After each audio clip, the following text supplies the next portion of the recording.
मैं शिवरी चौधरी 125 कैंट विधानसभा प्रत्याशी आम आदमी पार्टी। 300 यूनिट तक बिजली फ्री देंगे, 5,000 रुपए प्रति माह युवाओं को देंगे और अगर महिलाओं की बात करें तो 1,000 रुपए प्रति माह हम गृहिणियों को देंगे। अध्यक्ष बनाया गया है और बरेली की सभी सीटें हमारे नगर अध्यक्ष जी बैठे हैं और बरेली की पूरी पार्टी लामबंद है और बरेली की सभी सीटें समाजवादी पार्टी और गठबंधन भारी मतों से विजयी होने जा रहा है और बीजेपी का सफाया होने जा रहा है।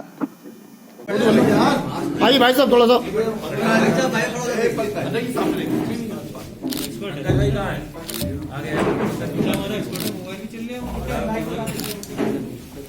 थोड़ा सा ब्रीफ कर दीजिए, आज आपका कैसे आना हुआ?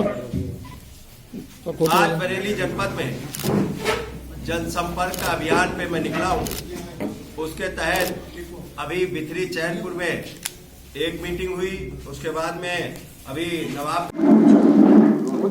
मैं पश्चिमी उत्तर प्रदेश के भ्रमण पे हूँ और पूरा पश्चिमी उत्तर प्रदेश घूम के आ रहा हूँ। जिस तरीके का माहौल समाजवादी पार्टी और गठबंधन का है उससे मैं पूरे भरोसे और विश्वास के साथ में कह सकता हूँ पश्चिमी उत्तर प्रदेश से बीजेपी का सफाया होने जा रहा है। बीजेपी की गर्मी ठंडी करने का काम तो पश्चिमी उत्तर प्रदेश ने ही कर दिया है और अंतिम चरण में तो बीजेपी वेंटिलेटर पे चली जाएगी और पिछड़े दलित अगड़े सभी वर्ग लामबंद हो चुके हैं, नौजवान किसान, क्योंकि सभी वर्गों के साथ में बीजेपी ने धोखा दिया है। नौजवान जब प्रयागराज में रोजगार मांग रहे थे तो लाठियों से पीटने का काम किया और लखीमपुर में किसान जब अपना अधिकार मांग रहे थे तो गृह मंत्री के बेटे ने कुचलने का काम किया। बीजेपी गुंडों की पार्टी है, इनके मंत्री गुंडे हैं। आज तक मंत्री बर्खास्त नहीं किया गया। सबसे ज्यादा अपराधियों को टिकट देने वाली बीजेपी है और नाकाम सरकार है। महंगाई चरम सीमा पे है, बेरोजगारी चरम सीमा पे है। माननीय अखिलेश यादव जी ने कहा है डॉक्टर राम मनोहर लोहिया की नीति दाम बांधो नीति के तहत अब बिजली फ्री मिलेगी 300 यूनिट घरेलू, अब 1,500 रुपए मिलेंगे महिलाओं को, समाजवादी पेंशन 18,000 रुपए साल और सिंचाई मुफ्त होगी। 22 लाख नौजवानों को आईटी सेक्टर में नौकरियां दी जाएंगी और साथ ही साथ में लैपटॉप भी दिया जाएगा।